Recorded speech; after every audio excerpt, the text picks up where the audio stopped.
No podremos nunca eximirnos del lenguaje o de los otros sistemas de símbolos. Sería una cita del Pinciano.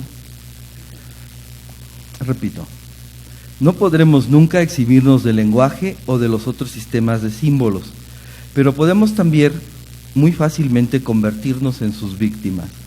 Literaria o científica, toda nuestra educación es predominantemente verbal y, en consecuencia, no cumple la función que teóricamente se le asigna. En lugar de transformar a los niños en adultos plenamente desarrollados, produce estudiantes de ciencias naturales que nada saben de la naturaleza como hecho primordial de la experiencia, e impone al mundo estudiantes de humanidades que nada saben de humanidad, ni de la suya, ni de la ajena. Aldous Huxley, Las puertas de la percepción. Hemos llegado a nuestra última conferencia magistral.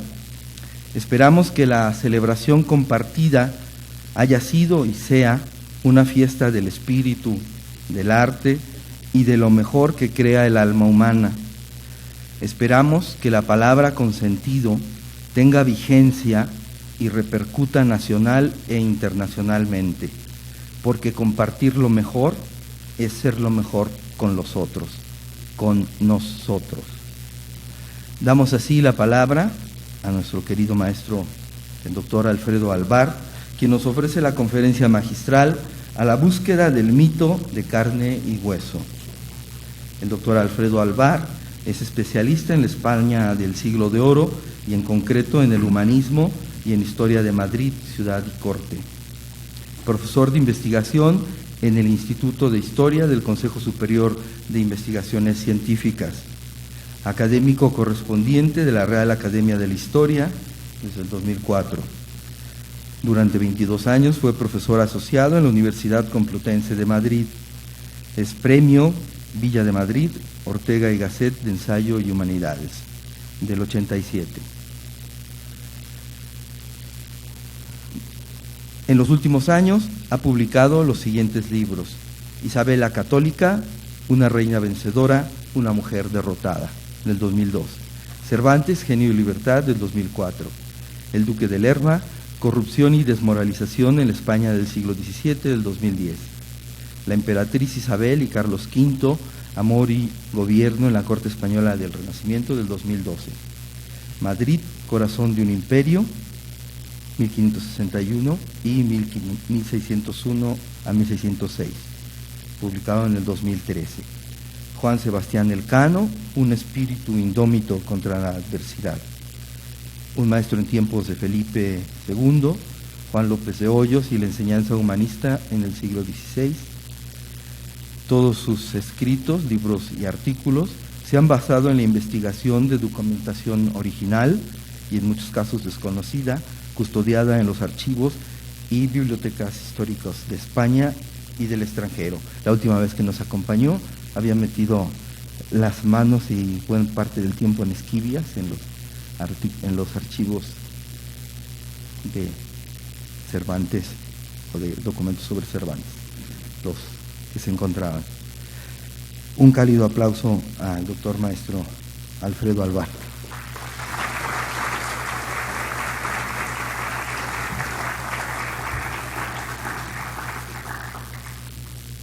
Muchas gracias.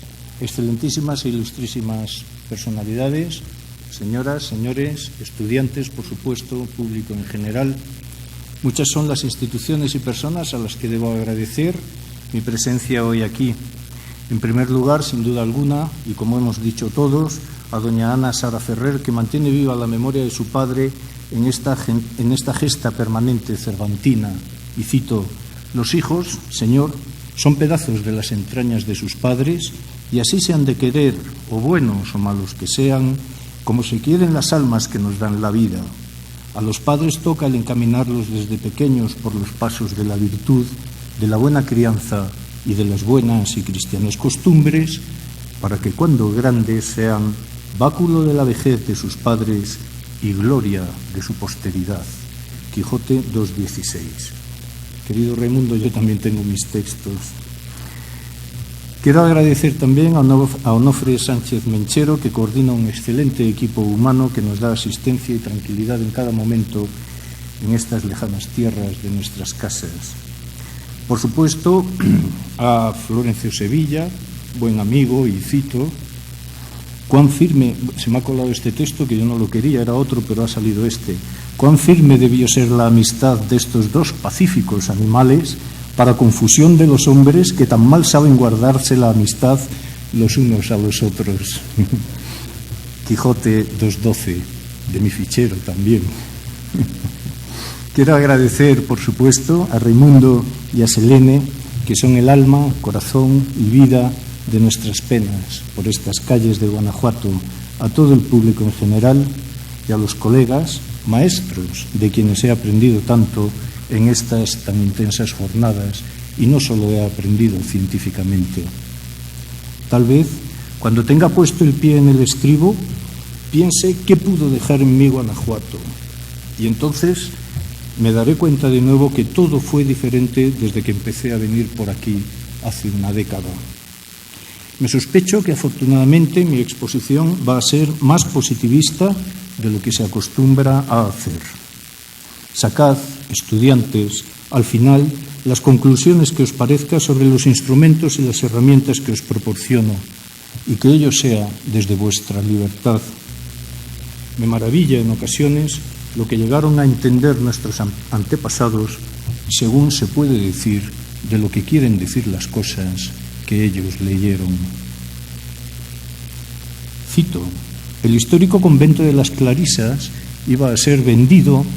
En sus criptas permanecían enterradas 3 generaciones de obispos y abadesas y otras gentes principales.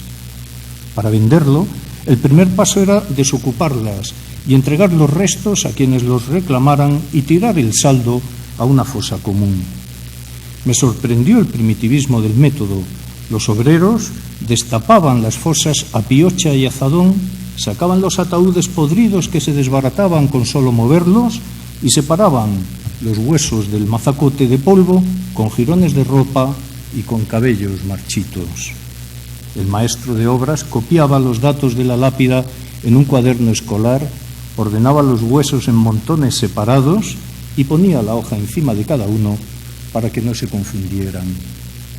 Gabriel García Márquez, Del amor y otros demonios, preámbulo, también en mi fichero. Si llegara desde España en este año de 1615, tal vez trajera en el baúl algunos ejemplares del Quijote para los lectores ávidos de leer las cosas que venían de allá. También, ya en tierra firme, a los viajeros que desembarcaban de la flota de Nueva España les asediaban, seguro, con preguntas sobre las cosas que pasaban en Levante. Del pasajero a Indias esperaban, pues, los avisos de la corte, las nuevas de la corte. Hoy, en la faltriquera, he traído en unos papeles anudados con hilo de Brabante ciertas nuevas de la corte que les quiero contar. Esténse sosegados como si fuera en, cito, la puerta de Guadalajara, murmurando, sabiendo nuevas, diciendo y escuchando mentiras, como hacía aquel demandado en el juez de los divorcios. Durante las últimas semanas en Madrid se ha vivido el paroxismo supremo de la búsqueda de los huesos del mito Cervantes. En verdad que el proyecto llevaba en marcha más de un año, pero ha sido en las últimas semanas cuando se ha llegado al culmen de una interesante campaña cultural. El móvil último que promocionó, que apoyó la singular búsqueda de huesecillos, fue el turismo. Esto es, las repercusiones que para Madrid tendría el aparecer en las portadas de la prensa mundial, de los noticieros y de los semanarios. Gracias a los huesos de Cervantes, porque no a sus carnes, Madrid aparecería en todos los medios de comunicación y con ello se atraería a miles, a centenares de miles de curiosos fetichistas turistas que seguro dejarían sus vacaciones en las Bahamas para ir a Madrid a pasear por el Prado, el Thyssen, el Reina Sofía y camino del Palacio Real entrarían en la iglesia de las Trinitarias a contemplar absortos los restos sacros de Cervantes. Siempre tuvo buen humor este Cervantes, que supo reírse hasta de su sombra. Su acidez la imagino ahora reanidada en su trasgo por las callejuelas del así llamado Madrid de las letras. Pero si esta vez ha sido el turismo el que ha espoleado la búsqueda de huesos, porque el turismo genera riqueza y con ello desarrollo y bienestar, y hay que ver lo que da de sí una rótula cervantinesca, no ha sido la última vez que se le han buscado los restos a Cervantes. Ahora mismo volveré sobre ello. Porque antes querría señalar que en nuestro mundo occidental, en el católico hispánico, la veneración por los huesos de los muertos tiene otras motivaciones. Desde luego, la admonición a cualquier vanidad, a cualquier vanitas, de que no hay más verdad en la vida, de que a todos se nos acaba un día. ¿Qué voy a decir aquí en Guanajuato de esto? Y junto a la veneración de los restos, la búsqueda propiamente dicha de las huellas y huesos y cuerpos de nuestros desviados sociales positivos, esto es, de los santos y de los héroes, tiene 3 momentos estelares en España y otras 3 motivaciones, cada una correspondiendo a un momento histórico.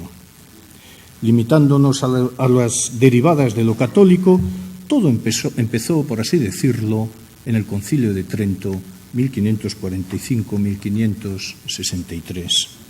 Efectivamente, la sesión 25ª del 19º Concilio Ecuménico, adviértase que el Concilio de Trento es el 19º Concilio Ecuménico y el 20º es el Concilio Vaticano I de 1870 y el siguiente es el Vaticano II.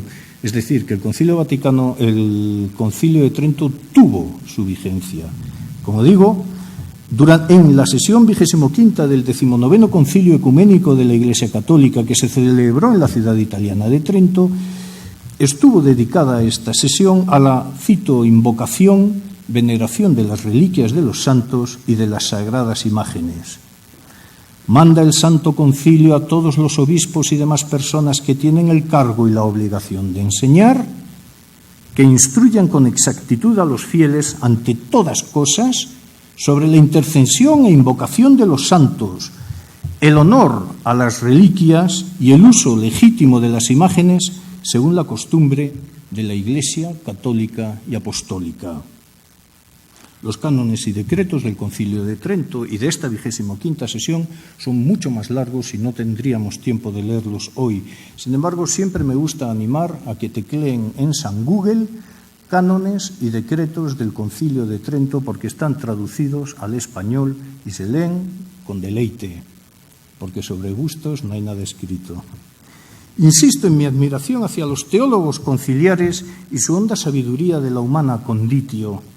El Concilio de Trento tenía que enfrentarse por el camino de la redefinición o de la refundación de un nuevo catolicismo contra tantos herejes que poblaban ya y seguirían poblando la Christianitas afflicta. Pero me maravilla el tino con que adivinaron o expresaron lo que la experiencia les había enseñado, que la adoración de reliquias, aun siendo necesaria y obligatoria, podía incurrir en desbarajustes y que los desbarajustes deberían corregirse. Los cánones y decretos del Concilio de Trento deben leerse con sosiego y con interés. Mientras no hayamos leído los cánones y decretos del Concilio de Trento, no acabaremos de entender a Cervantes, porque Cervantes fue instruido, educado, culturizado según los cánones y decretos del Concilio de Trento. Algunos los asumió con total naturalidad, de ahí su ortodoxia. Otros no, de ahí sus rasgos heterodoxos. Quiso el ser de la historia, quisieron los avatares del momento, de la pugna entre catolicismo y reforma, que habida cuenta de los ataques iconoclastas de los herejes, los ortodoxos defendieran a sus reliquias y a sus imágenes. Cervantes participó, y vaya que sí participó, en todo aquello. Y es así como se debe entender la existencia de reliquias por todas partes y no solo como una manifestación de morbosidad primitiva, aunque a lo mejor también. Participar en la veneración de las reliquias era cumplir con uno de los decretos del Concilio de Trento. Era, pues, una reafirmación ideológica. Escribió Cabrera de Córdoba historiador de tiempos de Felipe II, aquel al que Cervantes llamaba el Tácito español, escribió Cabrera de Córdoba sobre el Escorial y Felipe II en una cita que es mucho más larga que esta que les leo, que, cito, «Hay en San Lorenzo también un muslo abrasado del glorioso mártir, un pie, una canilla del brazo. Adornó Felipe II las reliquias con plata, cristal, oro, lapislázuli y bronce, rubíes, diamantes, con hermosa diferencia y traza en los relicarios, y porque se pudiese fácilmente saber el lugar de cada una de las reliquias para gozar de verla cuando gustare, mandó hacer un libro de todas con señales particulares en sus puestos y la relación de a dónde fueron traídas y de sus testimonios. Aun sintiéndolo mucho, no es este el momento ni el lugar para desarrollar el fascinante asunto del tráfico de reliquias durante los siglos XVI y XVII. Mas lo que sí podemos apuntar es que si desnudáramos, en fin, con permiso de las imágenes, todos los acuerdos de la sesión 25ª del Concilio, si desnudáramos de su contenido sacro estos cánones y acuerdos y profanásemos los decretos, ¿a cuántos contemporáneos nuestros encontraríamos sumidos en un cierto y desviado culto a las reliquias? Si algunos hubieran conocido aquella sesión 25ª del 19º Concilio Ecuménico de Trento, ¿acaso hubieran sido más prudentes por no aparecer como desleídos alcaldes de Daganzón? El segundo momento de la búsqueda de restos cervantinescos tuvo lugar en el siglo XIX. Las fechas dan, hasta cierto punto, igual. Quiero decir que en la construcción de una nueva comunidad nacional, desde la Ilustración o desde el siglo XVIII en adelante, se necesitaba disponer de los héroes nacionales, que son un ejemplo para todos y que, como símbolos colectivos, nos guían y adornan con sus virtudes. Esos héroes nacionales son, como los santos, desviados sociales, pero positivos. Así que, cada vez que se necesitaba exaltación nacional, soplaban buenos aires a favor de Cervantes. Para lo que nos ocupa ahora, podríamos ir a los tiempos de la aciaga invasión francesa de España y la imposición de un nuevo rey, José I, conocido vulgar y maliciosamente como Pepe Botella. Mera casualidad que la última alcaldesa de Madrid se haya llamado Ana Botella. En 1810, José I había propuesto la erección de una estatua a Cervantes, pues no había ninguna en Madrid. Todo quedó en una idea. No fue la única idea de José I para legitimarse en España por medio de la exaltación de los héroes nacionales españoles. José I trasladó los restos, y dale con los restos, del Cid desde San Pedro de Cardeña a la Catedral de Burgos. En cualquier caso, hasta 1835 no se levantó en Madrid una estatuilla, verdaderamente un pisapapeles grande, del que alguien dijo que el escritor decía mientras se veía esculpido a sí mismo: «Estoy indignado». En cualquier caso, se colocó la estatua frente al Congreso de los Diputados y solo se ha movido una vez para cambiarlo de sitio y poner en su lugar a un presidente de República. Y luego volvió Cervantes a su sitio. A la altura de 1892 eran muchos los que protestaban por el olvido cervantino, más aún si se comparaba con los fastos colombinos por el cuarto centenario del descubrimiento. Poco podían imaginarse entonces, a la altura de 1892, que muy poco después, tras el desastre de 1898, la conmemoración que vendría de 1905 se convertiría en un golpe de ánimo para los desasosegados españoles. En paralelo a esta historia de la escultura de Cervantes, de la exaltación nacional que es siempre necesaria, se buscaron otros símbolos inmateriales y materiales. Por ejemplo, se buscó la proclamación del Día de la Fiesta Nacional, la construcción de panteones de hombres ilustres, se buscó el hacer una galería de la iconografía nacional y, entre otras iniciativas propias del proyecto de visualización de los mitos nacionales, en las acertadas palabras de Beatriz Valverde. El 8 de mayo de 1918, se proclamó el 12 de octubre Día de la Fiesta Nacional. Entre 1869 y 1902 se estuvo debatiendo sobre la construcción y dotación de restos para un panteón de hombres ilustres y así sucesivamente. Precisamente, en medio de este fervor conmemorativo, en 1870, el marqués de Molins, Mariano Roca de Togores, fue comisionado por la Real Academia Española, que para algo era su director, para dilucidar con exactitud dónde estaba enterrado Cervantes. A lo largo del siglo XVIII y XIX se habían publicado demasiadas inexactitudes sobre la vida de Cervantes. De hecho, se puede decir que, salvados algunos autores anteriores, no es sino hasta mediados del siglo XX cuando se puede afirmar que se fija correcta y documentalmente la biografía de Cervantes por medio de la obra de Astrana Marín, en la cual, eso sí, hay menos Cervantes de lo que pueden anunciar su media docena de tomos. Dicho lo cual, lo cierto es que Astrana limpió de polvo y paja muchas leyendas, despropósitos y aun errores cervantinos. Y, en fin, el polvo y la paja que quedaran en su obra ya se encargó Florencio Sevilla y luego Antonio Rey también de limpiarlos. Han sido los mejores biógrafos, salvado lo presente. 80 años atrás, la Real Academia Española había sentido la necesidad de aclarar dónde reposaba Cervantes, toda vez que era especie común que lo hacía en la calle del Humilladero, en el convento de las Trinitarias, insisto, de la calle del Humilladero.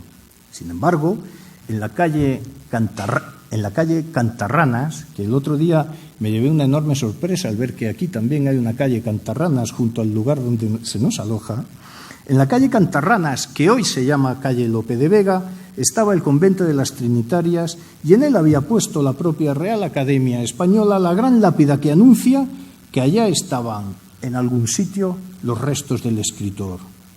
¿Cuándo habían fundado el convento de Cantarranas? ¿Qué significado tenía el referirse a un convento de Trinitarias en la calle del Humilladero?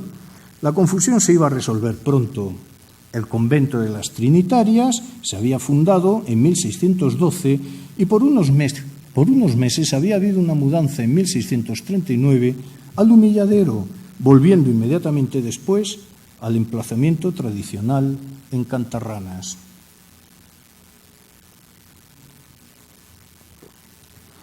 Molins, pues, fue desenmarañando el entuerto, pero no pudo decir en qué lugar exacto reposaban los restos de Cervantes. El estudio de Molins fue exhaustivo hasta donde pudo y, desde luego, no exento de audaces afirmaciones. Siento enorme respeto por su trabajo. Sin entrar en más detalles, al fin se fundó un monasterio para monjas trinitarias por una doña Francisco Romero en 1612, como estaba diciendo. En abril de 1613 profesaron 5 novicias.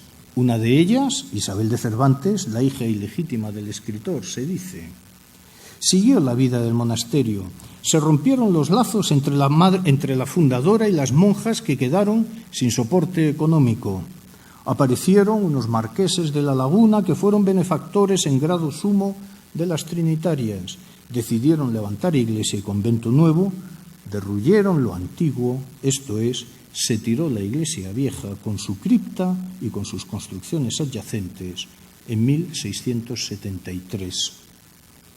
El 15 de septiembre de 1694 se dio por terminada la edificación, coronándola con una cruz sobre una bola llena de reliquias. Por fin, el sábado 7 de septiembre de 1697 se trasladó el Santísimo desde la vieja iglesia a la nueva. La traslación se hizo con toda solemnidad y durante los días siguientes se celebró un cumplido novenario.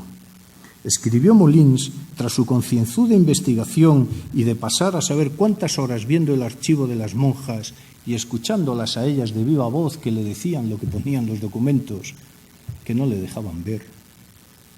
Allí fue sepultado, de allí no ha sido removido, allí no será hallado. Y concluyó, cito otra vez, los restos de Cervantes yacen en el monasterio y de que allí, trasladados una y otra vez, no es posible hallarlos. Biografías, estatuas, iconografía, monumentos necesarios o inútiles, grandes exposiciones universales o las no menos importantes maneras de conmemorar un centenario, la fijación de la exactitud de la vida, de la muerte, de los restos, de los documentos. La lucha religiosa ha dado pie para la veneración de las reliquias. La lucha por la grandeza de las naciones ha tenido como consecuencia la de la búsqueda de la vida exacta y la de la última morada de los huesos de los héroes nacionales. En esto último, desde luego, no ha habido suerte, para fortuna de las generaciones siguientes. En lo de la fijación de la vida exacta no la podrá haber nunca, porque la reconstrucción de la vida ajena y aun de la propia se hace en función de las circunstancias subjetivas de cada momento histórico o del momento existencial por el que atraviesa un autor que se aproxima a otro. Nunca se podrá escribir la biografía definitiva de nadie, aunque las editoriales impongan esos títulos. Ni aun uno mismo puede escribir la biografía definitiva de sí mismo. Lucha religiosa y lucha por la grandeza nacionalista. Ahora, en este siglo XXI, toca la lucha por el crecimiento económico. Si no hay crecimiento económico, no se es nada. Por ello, si el trabajo de uno no genera riqueza tangible e inmediata, ese trabajo es inútil. Del conocimiento del pasado hay sectores que no producen riqueza inmediata y multitudinaria. Por ejemplo, la investigación filológica o la investigación histórica. Si el siglo XIX fue el siglo de los historiadores, este siglo XXI será el del fin de las humanidades post-renacentistas. Señores, esto se nos acaba. No obstante, los que nos precedieron y los que estamos, hemos escrito tanto que con nuestros libros se pueden hacer tantas piras para ser bueyes como queramos. Y a lo mejor no pasaría casi nada. A esto de quemar lo que se piensa se le ha cogido siempre mucho gusto. Los de humanidades somos legión de generadores de saberes inútiles.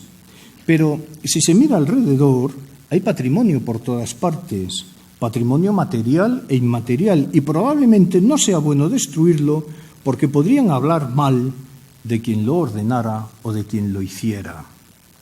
Así que vamos a utilizar este patrimonio para que nos dé riqueza. La industria que genera y distribuye esa riqueza es el turismo. Todo lo procedente del mundo de la filología, de la historia o de las bellas artes puede ser almacenado en un contenedor en un lugar lejano, aun incluso debajo de tierra, como si fueran restos nucleares, y satisfacer la curiosidad solo con unas cuantas anécdotas absurdas que satisfagan al viajero que en realidad está pensando más en el green, en tostarse o en el check-in que en otra cosa. En el barrio de las Letras de Madrid, por cierto, en el que vivo, por el que pasea, es decir, que lo que viene a continuación es experiencia casi cotidiana, por el que pasean los turistas o los visitantes en grupo o a solas, el historiador se divierte al oír los comentarios de los guías que han de contar las cosas entretenidamente.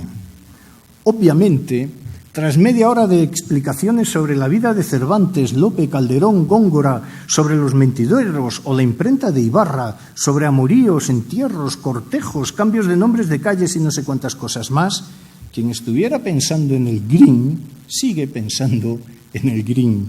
Y en el tórrido mes de agosto madrileño, aún más. Pero así se viaja y así se coleccionan cromos. ¿Se imaginan que además de todo esto hubiera una urna transparente y de cristal en la que una calavera sonriente y desdentada, coronada a una columna vertebral cargada de años, a la que húmero, cúbito y radio unieran un carpio estropeado por esquirlas de plomo y un par de costillas también fastidiadas por un arcabuzazo, digo, que todo ello tuviera una leyenda debajo que dijera: este que veis aquí, este es el autor de Don Quijote de la Mancha? No habría mejor reclamo turístico. Ir a ver el Museo del Prado, que se puede ver en 30 minutos o mejor aún desde la cafetería vecina con una buena app, y luego ir a ver los huesos de Cervantes frente por frente a la casa de Lope de Vega. Todo esto generaría un paroxismo extático. Pero no pudo ser. Caló el chapeo, miró de soslayo, fuese y no hubo nada. Bueno, miento, porque algo sí que hubo. Bueno, este es el Marqués de Molins, que se me ha pasado a darle al dedo, es igual. Está por ahí, es uno de ellos, en esa lectura. Está en el Museo del Prado, el cuadro anterior.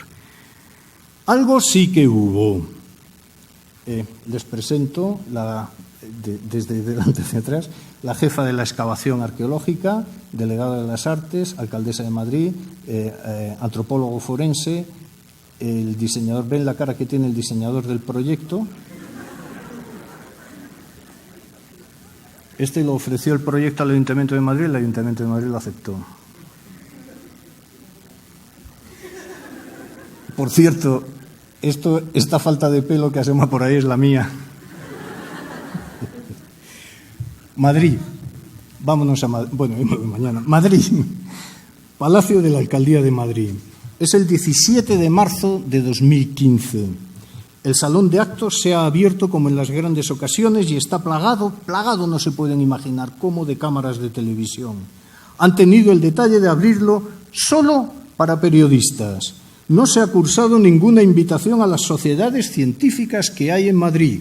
Consejo Superior de Investigaciones Científicas, 17 universidades públicas y privadas, reales academias, asociaciones nacionales o internacionales de cervantistas. Es obvio, no interesa la presencia científica, interesa la prensa que genera portadas de periódico o apertura de informativos televisivos. Interesa, pues, el turismo.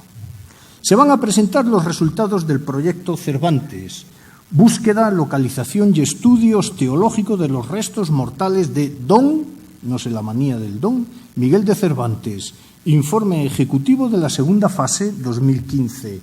A los asistentes se nos entrega una carpeta de turno y una página web que, si quieren tomar nota, es crípticamente ftp:// 195 53 85 157.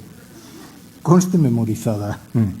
Leo una nota de prensa del 23 de enero del 2015, en que se informa de que los equipos científicos, al día siguiente, el 24 de enero, iniciarán la segunda fase de la búsqueda de los huesos de Cervantes. La primera, pues, se cierra con un fracaso tras casi un año de menear un georradar por la iglesia. Entre los equipos de investigación hay de intervención arqueológica, de fotografía infrarroja y termografía, de análisis antropológico de los restos y hasta un estudio de textiles. Curiosamente, ni un historiador, ni un filólogo, por supuesto, ni un cervantista. Nadie en febrero de 2015 ha abierto aún un archivo para ver si hay algo que decir. Nuestros saberes son inútiles. La rueda de prensa la preside, como han visto, la alcaldesa de Madrid y su plana mayor de cultura. Se esperaban grandes noticias porque desde el ayuntamiento llevaban un año pregonando el proyecto y sus resultados. Además, unos días antes de la rueda de prensa, al abrir un nicho, y ahora se lo cuento, aparecieron unas tabluchas con unas tachuelas en las que aparecían las letras MC. Y saltó a la prensa, muy a pesar de los deseos del delegado de las artes, la noticia de que habían encontrado los restos del ataúd de Cervantes. Claro que MC podría ser cualquier nombre. En un convento de clausura, pues desde María de la Cruz, échenle.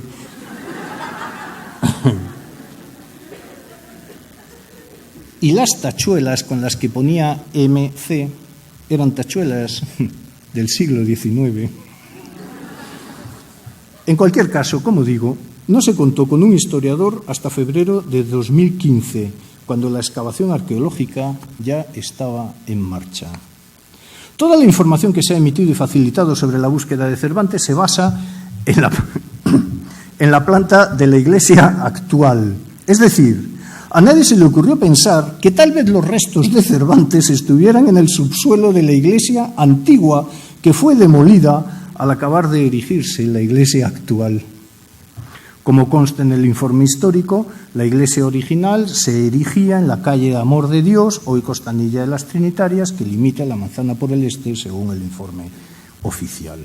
Bueno, aquí vamos a pasar muy rápidamente, les voy a pasar, porque quiero que lo vean, esto es público y notorio. Está muy bien hecho, es un informe. Ven, esto es antes de empezar el trabajo.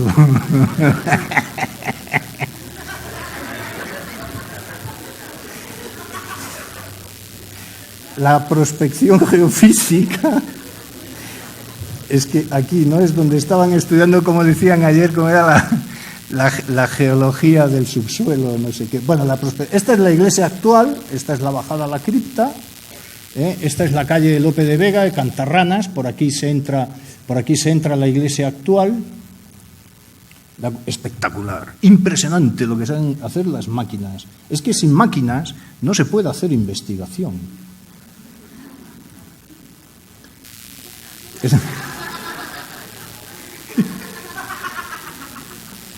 Estos son unos nichos, esto es muy importante, estos son unos nichos. ¿Lo ven? Están numerados, los han numerado. Encontraron este nicho y dijeron, bueno, pues si este es un nicho, estas pueden ser los tamaños de los siguientes. Y entonces, lo ven, ¿verdad? Se imaginan, ¿no? Los numeraron la pared, muy bien, está muy bien, ¿de acuerdo? El nicho este, pues aquí habrá otro, aquí otro, y así. No, es verdad, está muy bien. Y entonces se dedicaron a meter... Yo cuando veo... Bueno... Y se metían ahí para ver si dentro había algo. Entregaron muchas más imágenes.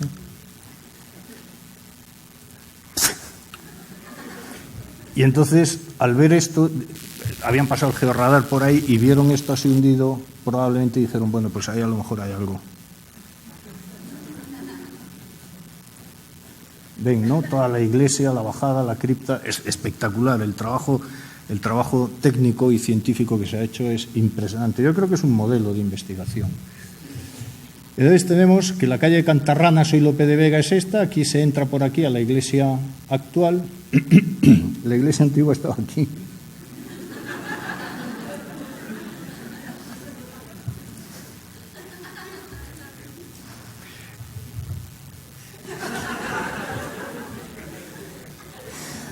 Plano de Mancelli, Madrid, 1623. No se distraigan, no se me distraigan, por favor. Esto de aquí que ven, ¿de acuerdo? Esto de aquí, ¿se ve bien lo que estoy marcando ahí cuando lo marco, verdad? Sí. Esto de aquí es la manzana en donde, en efecto, ven aquí que está la torre, un rasguño, ¿no? Que es la torre de la iglesia de las Trinitarias, 1623, ¿verdad que sí? Se ve, ¿no? Gracias. Teixeira, 1656. Sigue siendo la misma manzana y aquí está la torre de la iglesia de las Trinitarias a este lado, ¿verdad? Casi junto a esta calle que es la Costanilla de las Trinitarias. Bueno, para que se den cuenta de las cosas, aquí vivo yo.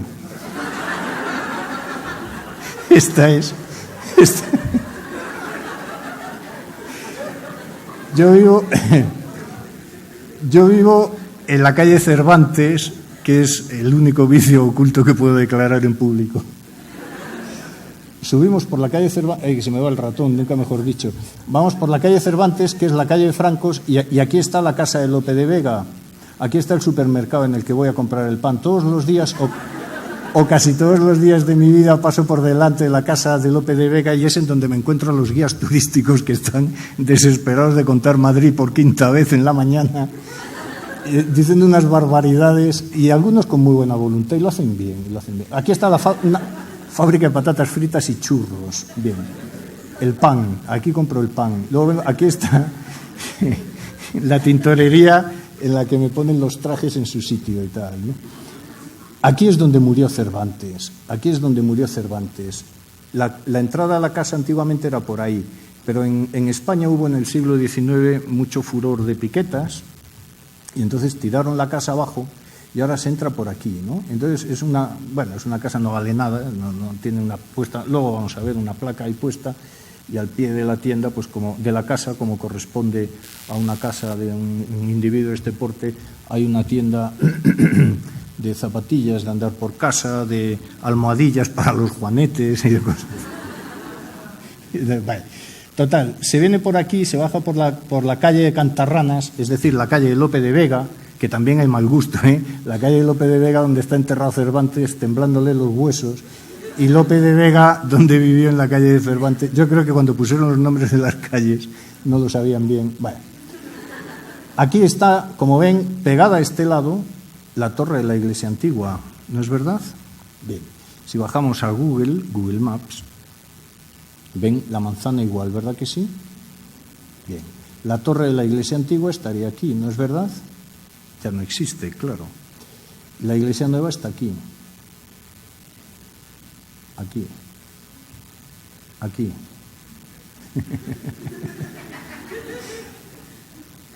La iglesia antigua, la iglesia nueva. ¿Saben lo que quiero decir, no? Esto fue derruido, ahora es un patio. Esto fue derruido y entonces han estado pasando el georradar aquí. Fantástico. Solo en el caso de que la divina providencia, que suele ser generosa, hubiera determinado que en algún momento de la historia los restos óseos de los que contaba García Márquez, que los restos óseos se hubieran trasladado de la iglesia vieja a la iglesia nueva, habrían acertado al pasar el georradar.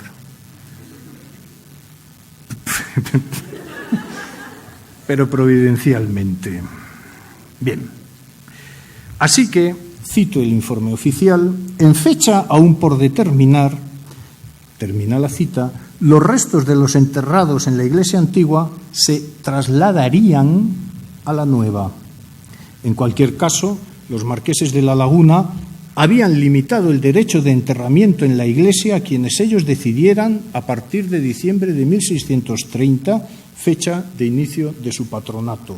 Es decir, las trinitarias tienen con Francisca Romero el patronato desde 1612 en adelante, acaban mal Francisca Romero con las trinitarias, hay unos años de declive del convento y las trinitarias consiguen el patronato de unos marqueses de La Laguna. Estos marqueses de La Laguna dicen, sí, yo doy el patronato, pero en mi iglesia solo se van a enterrar quien yo diga y a quien yo autorice.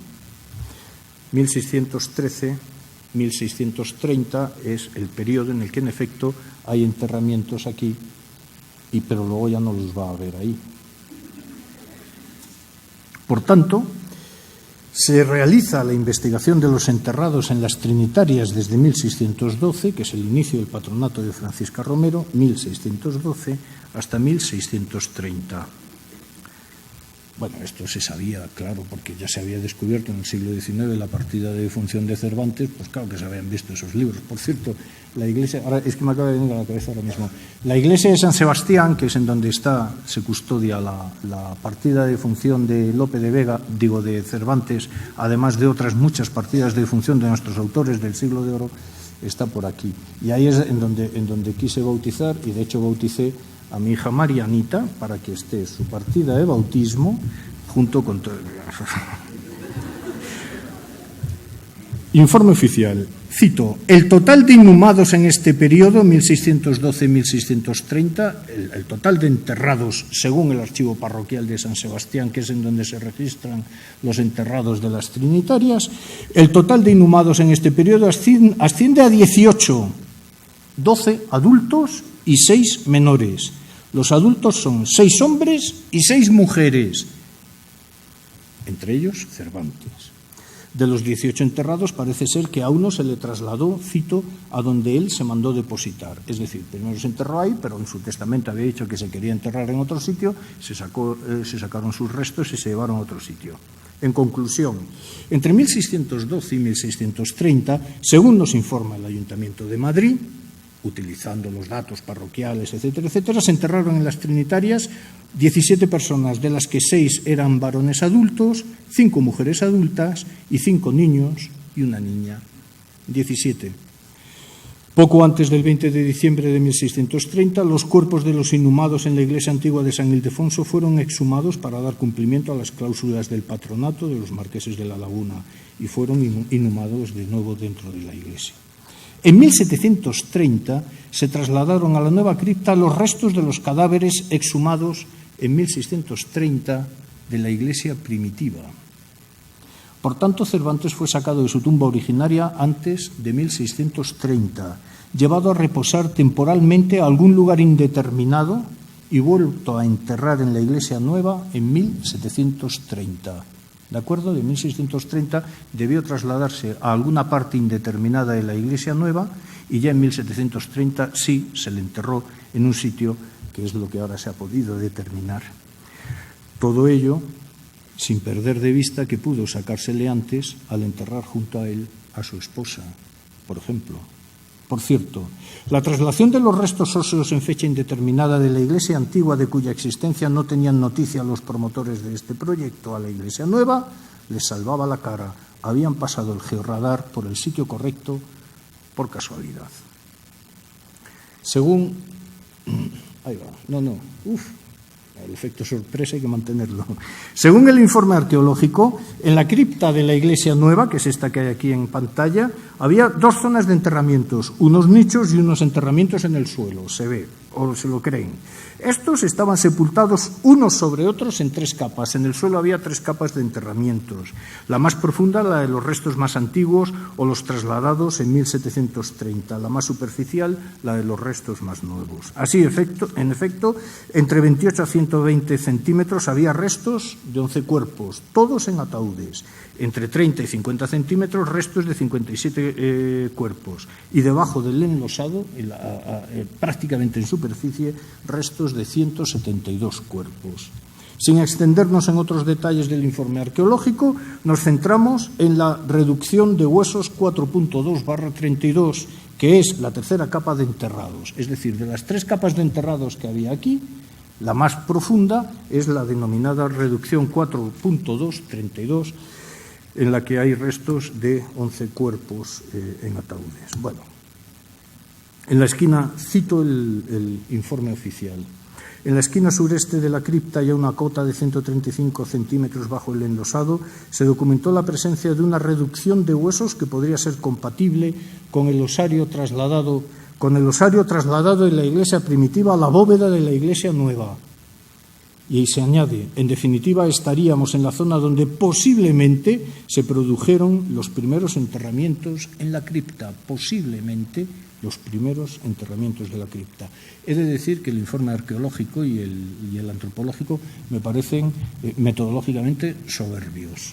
De ahí que digan, no, de verdad, posiblemente se produjeron, pues ellos se lavan las manos constantemente, no quieren saber nada. Así que ya tenemos dónde pudieron llevarse los restos óseos de la vieja iglesia a la nueva.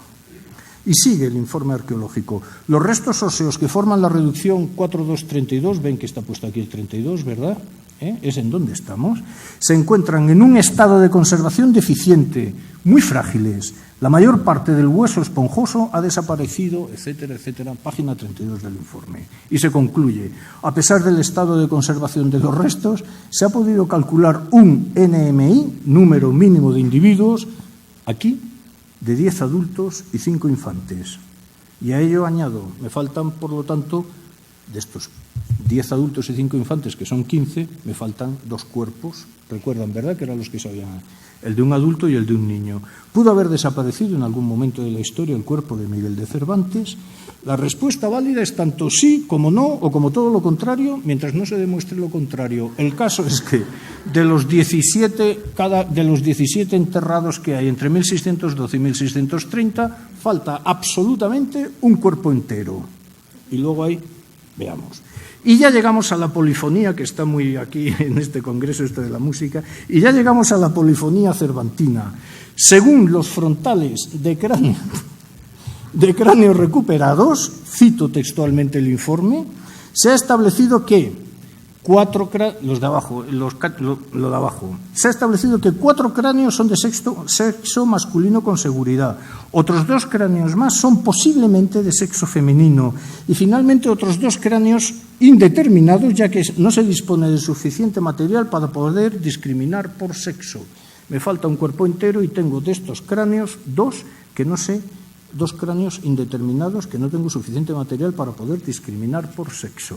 En conclusión, sin embargo, continúa, ahora ya no es cita, a falta de restos de un adulto varón y de todos estos dos, que no se sabe lo que son, sabemos que hay trozos o casquetes de cráneo, yo lo llamo casquete porque yo no creo que... Bueno, casquetes de cráneo de adulto varón. Cuatro, y tal vez hay otros 2 trocitos de otros 2. Por otro lado, los restos de dientes o mandíbulas que pudieran ser de adultos, cito, porque una de las obsesiones del proyecto era que, como en la autodefinición de Cervantes dice que tiene 6 dientes, pero que no le encajan unos con otros, la obsesión era encontrar dientes en una mandíbula dentro de un cráneo y con una muñeca que hiciera así, eso les habría...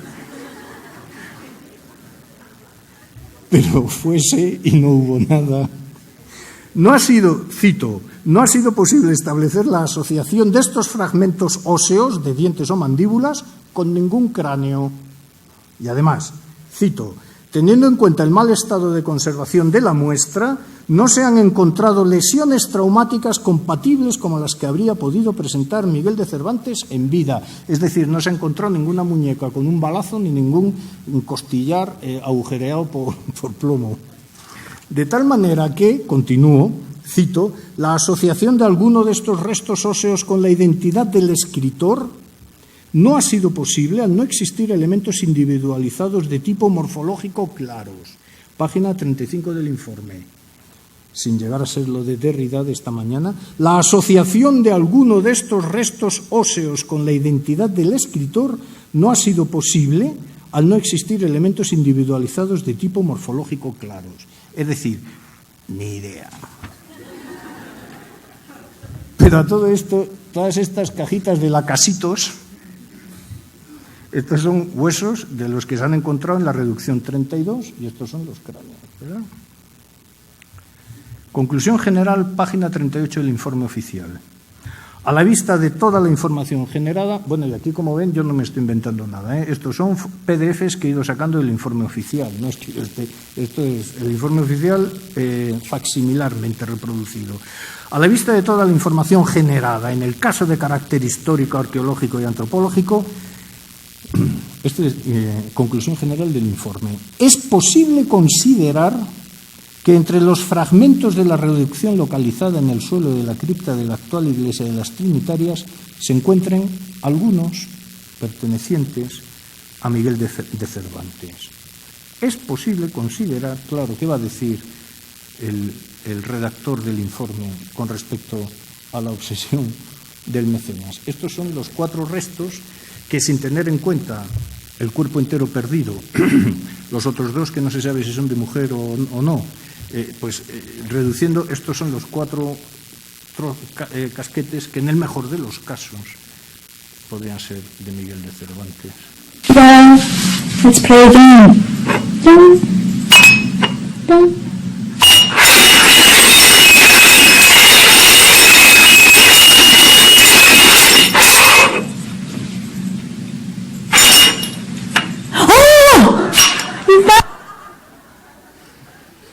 Yo no sé, entre la cita del principio de Florencio Sevilla y esto, yo no sé qué cosas me está haciendo el ordenador. Bueno, que se ha bloqueado. Vamos a escuchar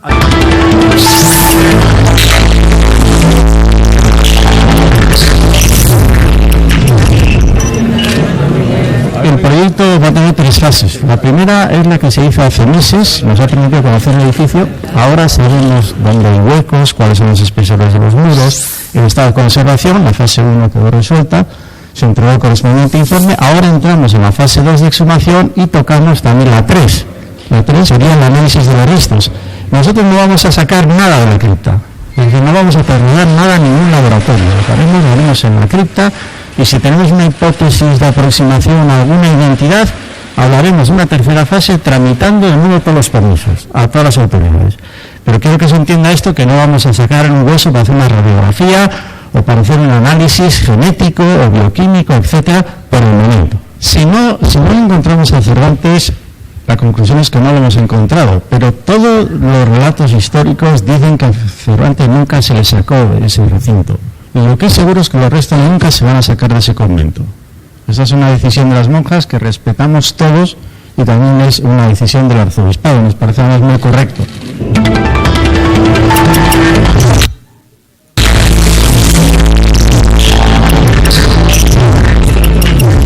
En el caso de carácter histórico arqueológico es posible considerar que entre los fragmentos de la reducción del suelo actual de las Trinidades se encuentran algunos pertenecientes. Bueno.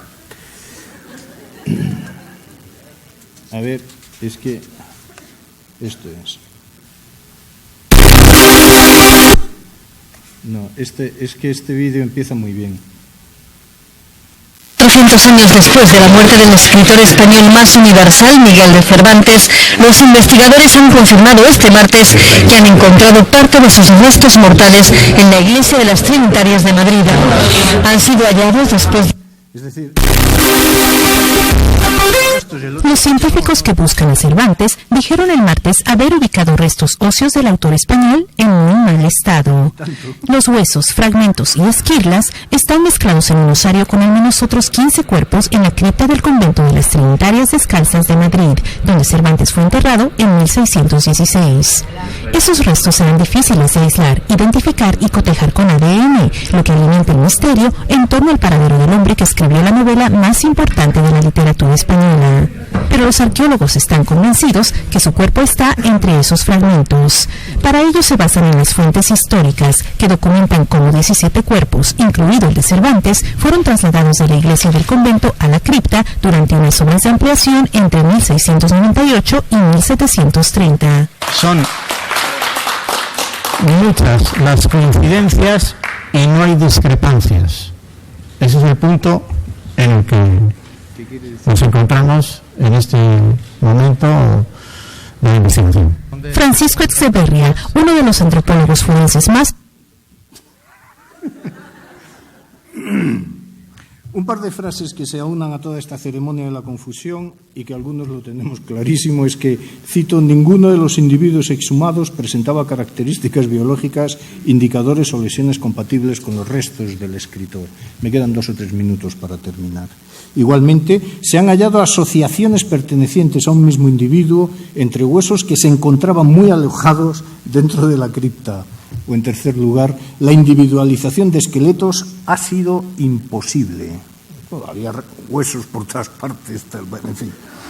Y también la asociación de algunos de estos restos óseos con la identidad del escritor. La asociación de alguno de estos restos óseos con la identidad del escritor no ha sido posible. Página 45 del informe oficial.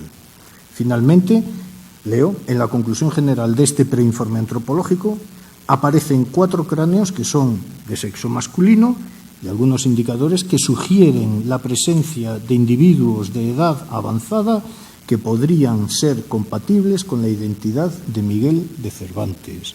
Página 45. Si se hubieran encontrado los restos de Cervantes, no se escribiría así, digo yo.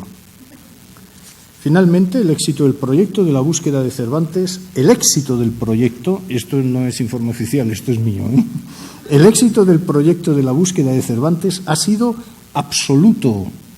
No se han encontrado los huesos, pero casi todo el mundo se cree que se han encontrado.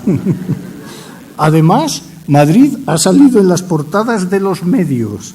Efectivamente, en la web del ayuntamiento, vuelta a consultar desde Guanajuato otra vez, que lo he vuelto a hacer, se pueden ver las reflexiones asumidas y difundidas por el Ayuntamiento de Madrid. 1. 68 países publicaron 9.902 noticias entre el 9 de marzo y el 24 de abril sobre el hallazgo de los restos del autor del Quijote. Un éxito para Madrid. 2. El impacto de la búsqueda de Cervantes equivalió a una campaña publicitaria de 78 millones de euros. Con todos los autores que tenemos del siglo de oro y pintores se pueden preparar. 3. El impacto acumulado en audiencia asciende a 5.891 millones, el 50% fuera de España, naturalmente, contribuyendo así a proyectar la imagen de Madrid como destino turístico cultural. 4. Se destaca la satisfacción del Ayuntamiento por el impacto mediático que ha tenido la localización de los restos de Miguel de Cervantes en todo el mundo. 5. La consultora Acceso ha analizado las noticias recogidas en prensa, internet, radio y televisión de numerosos medios de ámbito nacional e internacional. Entre los medios internacionales de referencia que se han hecho eco de la noticia destacan BBC.com, Xinhua News Agency, New York Times o Washington Post.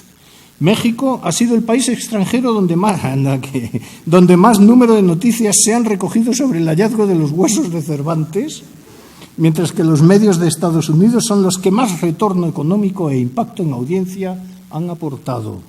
7º y último, también ha sido destacada la cobertura en países próximos geográfica y culturalmente, como Alemania, Francia, Brasil, Venezuela, Italia, Portugal, Argentina, etcétera, así como en países más distantes, como China, India, Irán, supongo que en Irán estaban interesadísimos, Tailandia, Sudáfrica o Qatar, el vino. Y esto es lo que ha pasado en estas fechas históricas en la corte del rey católico, días intensos en los que el historiador ha hallado también 3 niveles arqueológicos por pura casualidad: el tridentino, el nacionalista y el turístico. Sirva de aviso a navegantes, a los jóvenes con ganas de investigar. Han de cambiar los protocolos epistemológicos. Vivimos en un tiempo de transformaciones en el que somos actores y espectadores de cómo una fase histórica ha muerto y está empezando a nacer otra. La verdad es que tanta convulsión no nos conduce a un mundo perfecto, sino a otro mundo al que nos debemos acostumbrar y contra el que va a haber mucho que pelear. Estoy convencido de que ha terminado un periodo histórico, pero como no soy el primero que lo dice, tampoco tiene mayor importancia. Pero puede ocurrir que ese acostumbrarnos a estos nuevos tiempos resulte más penoso si hemos leído algo. Este es el problema. Por ejemplo, en Quijote 2.8, donde se cuenta lo que le sucedió a Don Quijote yendo a ver a su señora Dulcinea del Toboso, y por supuesto Quijote 2.74, de cómo Don Quijote cayó malo y del testamento que hizo y su muerte. De nuevo un capítulo cumbre de la comprensión del hombre antes de y ante la muerte. Ahí están las últimas voluntades, ya recordadas antes de mí en este coloquio, ahí están las últimas voluntades de Alonso Quijano, ya muerto Don Quijote, ahí el epitafio del bachiller Carrasco o del autor de la obra, Cide Hamete Benengeli, o más aún de su pluma de cisne colgada de la espetera y el hilo de alambre para dejarla así toda la eternidad y que nadie la volviera a descolgar para reescribir las aventuras del ya muerto Don Quijote.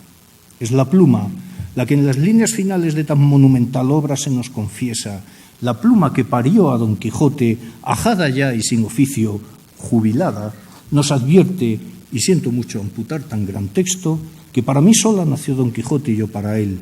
Él supo obrar y yo escribir, solos los dos somos para en uno. Advertirás, lector, si acaso llegas a conocerle, al autor del falso Quijote, que deje reposar en la sepultura los cansados y ya podridos huesos de Don Quijote, y que no le quiera llevar contra todos los fueros de la muerte a Castilla la Vieja, haciéndole salir de la fosa donde real y verdaderamente yace tendido, de largo a largo, imposibilitado de hacer tercera jornada y salida nueva.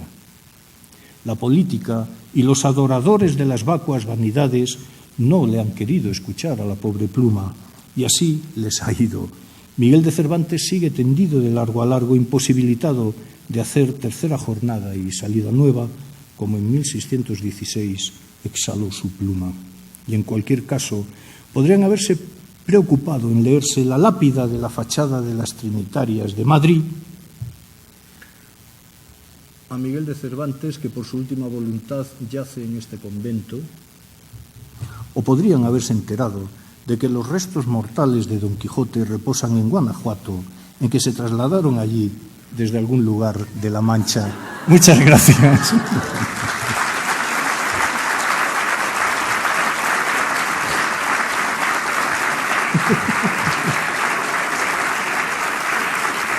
Gracias.